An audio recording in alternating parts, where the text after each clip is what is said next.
អរគុណច្រើនម្ដងទៀតឥឡូវនឹងខ្ញុំអាឡ័យសម្រាប់ក្អក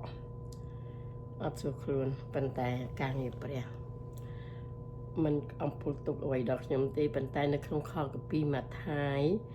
តមកពីយូហានមេរៀនមុនឥឡូវនឹងចូលទៅម៉ាថាយចំពុក11ខ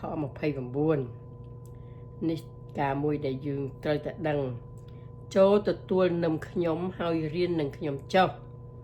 ត្បិតខ្ញុំស្លូតហើយមានចិត្តសុភាពនោះអ្នករាល់គ្នានឹងបានសេចក្តីសម្រេចដល់ព្រលឹងអរគុណព្រះអង្គខ្ញុំមានស្គាល់ក្របក្អកអរគុណព្រះអង្គដែលព្រះទ្រង់មានបន្ទូលថាចូលទទួលនឹមខ្ញុំចូលទទួលនឹមខ្ញុំហើយរៀននឹងខ្ញុំចុះចូលទទួលនឹម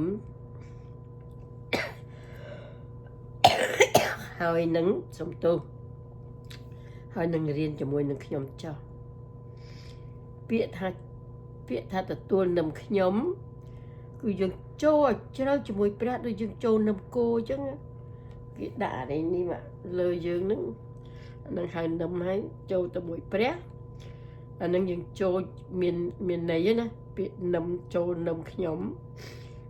មានន័យមែនតែនចូលនឹមចូលទទួលនឹមខ្ញុំឃើញមានន័យ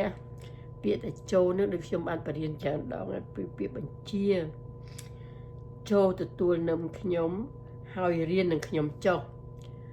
កាលណាយើងចូលទៅក្នុងព្រះទូព្រះហើយយើងចូលជាមួយព្រះហើយយើងរៀនហើយសួរថាយើងចូលទៅនៅជាមួយព្រះហ្នឹងតើគេធ្វើអីខ្លះព្រះមានបន្ទូលអីខ្លះព្រះគម្ពីរទ្រង់ឲ្យយើងអីខ្លះដូច្នេះយើងរៀនខ្ញុំនឹងចឲ្យរៀននឹងខ្ញុំចុះ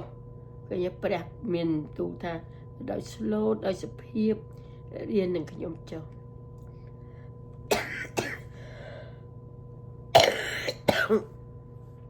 សំទោសខ្ញុំអត់ចង់បន្តទៅទៀត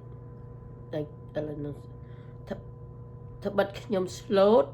ហើយមានចិត្តសុភាពនោះអ្នករាល់គ្នានឹងបានសេចក្តីសម្រេចដល់ព្រលឹងឃើញទេទ្រង់អត់កាចទេទ្រង់សុភាពអញ្ចឹងមិនអរគុណសំទោស